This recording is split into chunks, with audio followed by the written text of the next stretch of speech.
Hello YouTube family, नमस्ते, प्रणाम। मैं कामनी शुक्ला स्वागत करती हूँ आप सभी का अपने यूट्यूब चैनल पर। तो कैसे हो आप सभी? आशा करते हैं आप लोग स्वस्थ होंगे, मस्त होंगे, अपने अपने कार्य में व्यस्त होंगे।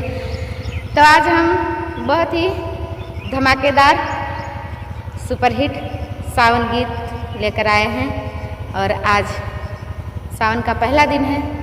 आप लोग हरियाली भी देख लीजिए, कितना अच्छा लग रहा है। आप लोगों के लिए हम नए नए बैकग्राउंड लेकर आते हैं, नया नया लोकेशन लेकर आते हैं।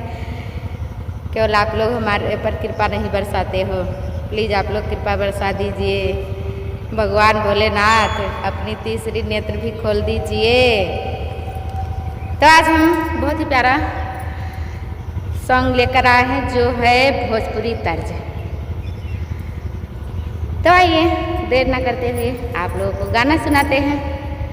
अपनी राय कमेंट बॉक्स में ज़रूर बताना कैसा लगा हमारा लोकेशन, कैसा लगा हमारा गाना। सुन ली सैया जी दिलवा के हमरो बात, चला चली देवघर दर्शन होई एक साथ। हो आइल सावन के पावन महीनावा नाय सैया, आइल सावन के पावन महीनावा नाय सैया, लेके चला हमें देवघरवा नाय सैया, लेके चला हमें देवघरवा नाय। सुन ली सैया जी दिलवा के हमरो बात, चला चली देवघर दर्शन होई एक साथ। आइल सावन के पावन महीनावा नाय, आइल सावन के पावन महीनावा नाय सैया, लेके चली हमें देवघरवा नाय सैया, लेके चली हमें देवघरवा नाय। करतन बिनती सैया बात एक माना, देवघर चलन सैया जलवा चढ़ाना।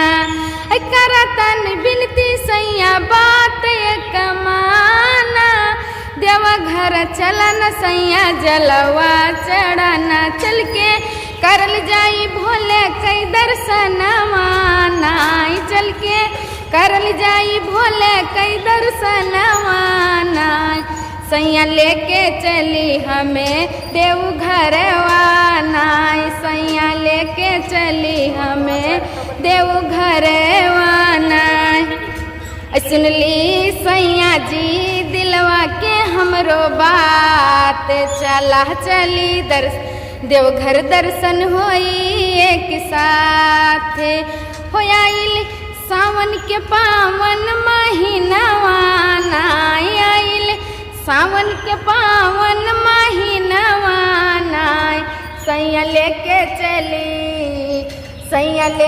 चली हमें देवघरवा नाय सैया, लेके चली हमें देवघरवा नाय।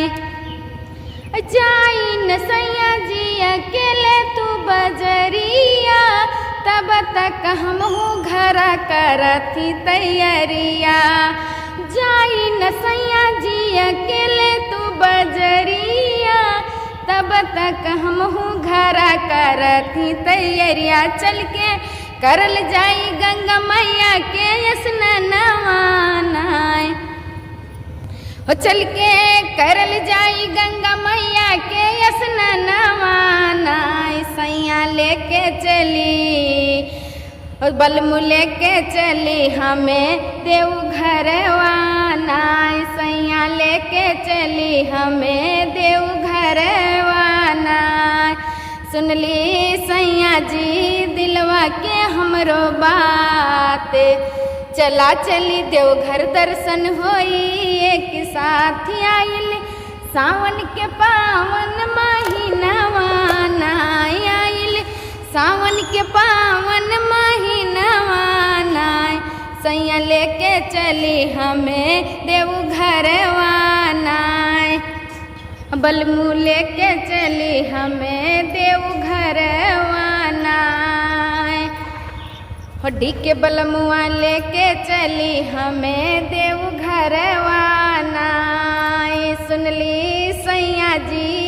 दिलवा के हमरो बात, चला चली देवघर दर्शन होई एक साथ आइल। सावन के पावन महीनवा ना आइल, सावन के पावन महीनवा ना, सैया लेके चली हमें देवघर वाना। कैसा लगा आप लोगों को कमेंट बॉक्स में अपनी राय ज़रूर बताना। प्लीज़ आप लोग हमारा सपोर्ट कीजिए, हमारा वॉच टाइम कंप्लीट करवा दीजिए।